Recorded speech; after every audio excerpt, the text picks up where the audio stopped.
Hello guys, तो कैसे हैं आप लोग। I hope you all fine. Welcome to DBSC learning program RBSC SST class 10th struggling India 1206 AD to 1757 AD। 1206 से 1757 ईस्वी तक भारत को संघर्षकालीन भारत कहा गया। रीजन क्या थे कि मुस्लिम डायनेस्टी जो थी उसका आगमन हो गया। विदेशी जो ताकतें थी वो भारत में झांकने लगी। उन्होंने कब्जा कर लिया, दिल्ली को अपने कब्जे में ले लिया, अपने आधिपत्य में ले लिया और वहीं से संभाला उन्होंने पूरी बागडोर पूरे इंडिया की। जो ताकत जो पावर थी उनके हाथ में आ गई। इनमें जो हमने पढ़ा, जो दिल्ली सल्तनत पीरियड हमने स्टार्ट किया, दिल्ली सल्तनत पीरियड के हमने गुलाम वंश पढ़ा।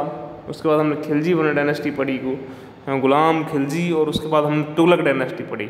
दिल्ली सल्तनत पीरियड के अंदर 5 जो डायनेस्टी जो वो रूल्ड अपॉन रहेंगी दिल्ली के अंदर, पूरे इंडिया को काबिज करने के चक्कर में रहेंगी, प्रयास में रहेंगी, एफर्ट्स अपने अपने लगा रहे हैं सभी। तो सबसे पहले हमने जाना था किसको? गुलाम डायनेस्टी को। After Ghulam dynasty we know about Khilji dynasty, and after Khilji dynasty we will know about, हमने किसको जाना था? हमने जाना था Tughlaq dynasty. And today in this video we read about Sayyid dynasty and Lodi dynasty. जो रिमेनिंग जो डायनेस्टीज हैं, 3 के बाद में नंबर 4 पे जो आती वो आती सैयद डायनेस्टी। गुलाम, खिलजी, तुगलक पढ़ चुके, अब पढ़ने वाले सैयद वंश के बारे में देखेंगे। तो आपको अगर ध्यान हो तो ये बताया गया था कि जो खिलजी डायनेस्टी, सॉरी जो तुगलक डायनेस्टी थी, तुगलक डायनेस्टी का जो लास्ट रूलर था वो कौन था? याद कीजिए, लास्ट वीडियो में हमने बात की थी। तो last ruler of Tughlaq dynasty was, कुछ याद आया नहीं आया? चलो हम बता देते हैं। तुगलक वंश का जो अंतिम शासक था वो था कौन? Last ruler of Tughlaq dynasty was Nasiruddin Mahmud. कौन था? नासरुद्दीन महमूद। और उसी नासरुद्दीन महमूद के समय में 1398 के अंदर एक तुर्कमेनिस्तान से एक व्यक्ति आया, एक हमलावर आया, मुस्लिम था वो भी, उसका नाम था तैमूर लंग। तैमूर लंग आ चुका है भारत में। और 1398 में किसके समय में? तुगलक वंश के अंतिम राजा थे नासरुद्दीन महमूद, उनके समय में। और उसने इंडिया के ऊपर आक्रमण कर दिया और लूटपाट काफ़ी की तैमूर लंग ने। तो देखो अब शुरू होगा उसी तैमूर लंग से एक वंश बनेगा सैयद वंश, सैयद डायनेस्टी। कैसे? देखो स्टार्ट करते। तैमूर ने क्या किया? Timur conquered Delhi and appointed Khizr Khan as his representative. Timur ने खूब लूटपाट की। उसको वो जो तुगलक वंश का अंतिम शासक था वो मर ही गया था, नासरुद्दीन महमूद। दिल्ली को जीतकर तैमूर ने क्या किया? दिल्ली को जीता। फिर दिल्ली को जीत करके उसने क्या किया? लूटपाट करने के बाद में खिज्जर खां जो था, खिज्जर खां को अपना रिप्रेजेंटेटिव बना दिया, अपॉइंट कर दिया। खिज्जर खां को अपना प्रतिनिधि नियुक्त कर दिया। दिल्ली को लूटा, कब्जे में कर लिया। Khizr Khan founded the Sayyid dynasty, और इसी खिज्जर खान ने सैयद वंश की स्थापना की। ओके स्टूडेंट्स, तो खिज्जर खान किसका गुलाम हुआ? एक तरीके से देखा जाए तो तैमूर लंग का। और तैमूर लंग का रिप्रेजेंटेटिव भी बोलते हैं, प्रतिनिधि बोल सकते हैं इसको। और इसी ने सैयद डायनेस्टी की यहाँ पर क्या किया? फाउंडेड किया कि हाँ इंडिया के अंदर। ओके, तो सैयद डायनेस्टी की कौन हुए founder? Real founder of Syed dynasty was वो हुए खिज्जर Khan. Even after ruling from 1414 AD to 1421 AD, Khizr Khan neither gained any Shah title, nor did he circulate coins in his name. अब देखो क्या कहता है, थोड़ी सी उल्टी बात बताता है आपको। बाकी सब कुछ और कर रहे थे, कुछ और करेंगे। 1414 से 1421 तक शासन करने के बाद भी खिज्र खान ने न तो कोई शाह की उपाधि ली, न तो कोई शाह का टाइटल अज्यूम किया, और ना ही nor did he circulate coins in his name, और ना ही अपने नाम से कोई सिक्के चलाए। अब देखो आगे क्या होता है। After he Mubarak Shah remained the ruler from 1421 AD to 1434 AD। और अब खिज्र खान की मृत्यु के बाद में कौन बनता है शासक अगला? मुबारक शाह। मुबारक शाह 1421 से 1434 तक शासन करता चलता है। Okay, he gained the title of Sharv Shah, और इसने शर्व शाह की उपाधि, वो जो टाइटल थी उपाधि थी वो धारण की। किसने? जो खिज्र खां के बाद में बना मुबारक शाह, सैयद डायनेस्टी का जो शासक था, इसने शर्व शाह की, मुबारक शाह ने शर्व शाह की उपाधि ली। ओके, तो इस तरीके से सैयद डायनेस्टी का टाइमिंग कम ही रही। इसके अंदर कुछ खास था जो बता दिए गए। सैयद डायनेस्टी खत्म होगी। अब आगे बढ़ेंगे लोधी डायनेस्टी की तरफ। कौन सी डायनेस्टी? लोधी। याद कीजिए, कुछ याद आया? 1526 1526 बाबर और इब्राहिम लोधी, पानीपत का फर्स्ट बैटल हुआ था। तो लोधी डायनेस्टी वहीं से शुरुआत होगी।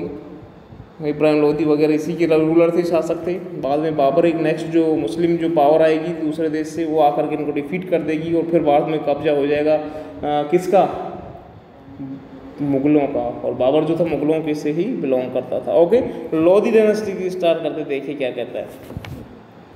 लास्ट सैयद रूलर कौन? Alam Shah wilfully renounced rule upon Delhi and Bahlol Khan Lodi occupied Delhi in 1451 AD। देखो, अंतिम सैयद शासक थे आलम शाह, और आलम शाह ने क्या किया?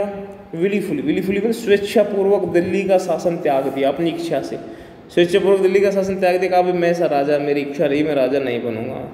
Renounced rule upon Delhi and Bahlol Khan Lodi occupied Delhi in 1451। तो क्या हुआ? त्याग दिया स्वेच्छापूर्वक, विलीफुली। और बहलोल लोधी ने 1451 में दिल्ली पर क्या कर लिया? अधिकार कर लिया। मौका पाते सैयद वंश का जो आलम शाह था उसने राजगद्दी छोड़ी, तो बहलोल खान लोधी ने ऑक्यूपाइड कर लिया दिल्ली को 1451 के अंदर। For the first time after the Turks Afghan dynasty ruled Delhi. और ऐसा पहली बार हुआ इतिहास के अंदर, दिल्ली पर तुर्कों के बाद पहली बार अफगान साम्राज्य का शासन हुआ। ये सभी जो उससे पहले से लोधियों से पहले गुलाम खिलजी तुगलक सैयद, ये क्या थे? तुर्क थे। और अब किनका शासन आ गया? अब आ गया अफगानिस्तान से आए हैं मुस्लिमों का। अब देखो इन्होंने क्या किया, बहलोल लोधी वगैरह ने, इसके बाद में जो शासक होंगे। The efforts made by Mahmud Shah Sharqi of Jaunpur to rule Delhi became unsuccessful. अच्छा, महमूद शाह सरकी की हम बात करें, उसने जौनपुर के जो महमूद शाह सरकी के दिल्ली पर अधिकार करने के प्रयास को असफल कर दिया, एक तो बहलोल लोधी ने। और अगली बात बताता है कि after ruling for 38 years he dead in 1489 AD। और 38 जो वर्ष शासन करने के बाद 1489 में 1489 में उसकी हो जाती है मृत्यु। और इसके बाद में जो इसका दूसरा पुत्र निजाम शाह सिकंदर शाह की उपाधि धारण कर सुल्तान बना। ओके, जो इसका second son Nizam Shah to the title of Sikandar Shah and became the sultan. He extended his empire till. देखो, इन्होंने अपना साम्राज्य कहाँ तक फैलाया? इन्होंने तिरहुत, बिहार और जो बंगाल है वहाँ तक उसने अपना साम्राज्य एक्सपेंस किया। और आगे हम बात करें, देखो क्या कहता है।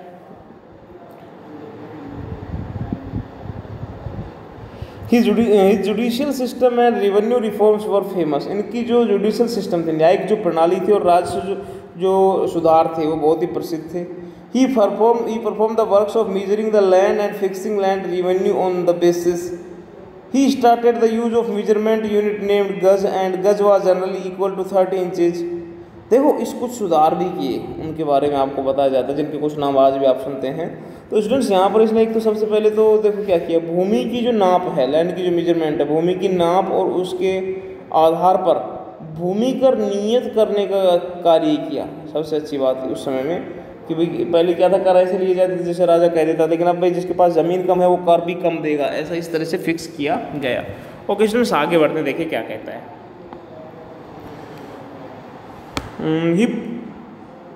आगे देखिए, he started the use of measurement unit. अब देखो, ज़मीन की जो मापने की जो पैमाइश थी या जो पैमाना था उसकी बात करें तो उसमें कहता है भूमि के नाप और उसके आधार पर भूमि कर नियत करने का कार्य किया। एक गज भी चलाया इसने, बहलोल लोधी ने एक गज चलाया। ये क्वेश्चन एग्जाम में 1 लाइनर क्वेश्चन बनता है, ध्यान से सुने। एक गज चलाया जो लगभग 30 इंच का होता था। कितने का होता? 30 इंच। और यह गज लंबे समय तक सिकंदरी गज के नाम से चलता रहा। ओके, इस निजाम शाह जो शासक बना था, इस निजाम शाह सिकंदर शाह की जो उपाधि ली थी, उस सिकंदर लोधी के बारे में बताया जाता है। सिकंदर लोधी ने क्या चलाया? सिकंदरी गज चलाया जो 30 इंच का हुआ करता था और लैंड की जो मेजरमेंट के काम में आता था। ये 1 लाइनर क्वेश्चन बनता है, 1 मार्क्स का। ओके, ध्यान रखें। For long time gaz continue to use the name of Sikandari gaz in order to maintain sovereignty over the rules of Etawah, Bayana, Kol, Gwalior, Dholpur. देखो इस तरीके से देखो, यहाँ के जो शासक थे, इन क्षेत्रों के जो शासक थे, इन क्षेत्रों के इन एरियाज के जो रूलर थे, जिनमें हम बात करें तो इटावा, बयाना, कोल, ग्वालियर, इन धौलपुर के शासकों को अधीन रखने के अभिप्राय से उसने 1506 में क्या किया? आगरा नगर बसा दिया। तो ये आप ध्यान रखें कि जो आगरा जो टाउन है वो किसने स्टेबल किया, किसने फाउंडेड किया? वो किया सिकंदर लोधी ने 1504 के अंदर। ओके, 1504 में। अंडरस्टैंड? आगे बढ़ते हैं। His nickname was Gulru Khan. और बात करें सिकंदर लोदी के उपनाम की, तो उसका उपनाम था गुलरू खान। क्या नाम था? गुलरू खान के नाम से कविता वगैरह। He also compose poems by this name. मतलब ये है कि इस उपनाम से कविता भी लिखता था। गुलरू खान के नाम से किसको जाना गया? सिकंदर लोदी को। ओके, अब बात आती है आगे की। After his death his son Ibrahim Lodi ascended the throne in Agra in November 1570। अब देखो इसकी मृत्यु के बाद में नवंबर 1517 में इसकी हो जाती मृत्यु। इसकी मृत्यु के बाद में बेटा बात करें तो उसका जो पुत्र था इब्राहिम लोदी वो आगरा की गद्दी पर बैठता है। Okay, in 1517-1518 Lodi was defeated in the battle which was fought between Ibrahim Lodi and Rana Sanga. और अब होगा एक युद्ध 1517-18 के अंदर, 1517 से 18 के बीच में इब्राहिम लोदी और राणा सांगा के बीच में क्या होगा? एक युद्ध होगा। किसके बीच में? इब्राहिम लोदी और राणा सांगा के बीच में। देखो इसमें क्या कहता है, the sultan Ibrahim Lodi was defeated by Babur, जिसमें लोदियों की क्या हुई? Lodi was defeated in the battle which was fought between, हाँ सॉरी मैं आगे चला गया थोड़ा। इसमें लोदी हारा गया, लोदियों की हार हुई किसके? आदू राणा सांगा के हाथों। अब बात आती है कब की? In the battle of Panipat in 1526 AD the sultan Ibrahim Lodi was defeated by Babur. 1526 में जो पानीपत का युद्ध हुआ तो पानीपत के मैदान में सिकंदर बाबर से युद्ध में क्या होगा? जो सिकंदर लोदी था वो बाबर से युद्ध में, नहीं सॉरी हम बात करें ये बाबर से युद्ध में हार गया। क्या हो गया? डिफीट हो गया। हाँ बिल्कुल। In history this battle is famous as first battle of Panipat, और इतिहास में ये युद्ध पानीपत के युद्ध के नाम से प्रसिद्ध रहा। Okay, this battle prove to be a landmark in history and Mughal dynasty. यह युद्ध युगांतकारी सिद्ध हुआ और भारत में मुगल वंश की स्थापना पड़ गई।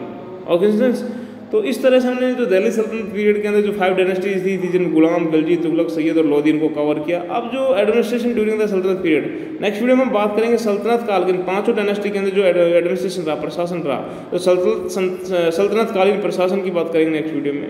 Keep learning, stay connected. फिर भी आपको कोई क्यूरीज है, कोई सजेशन है तो you must write in the comment box section. बेझिझक होकर पूछिएगा जरूर। अपनी सेहत का ख्याल रखिएगा, जुड़े रहिए हमारे साथ। कल फिर आपकी सेवा में हाजिर होंगे, तब तक के लिए गुड बाय।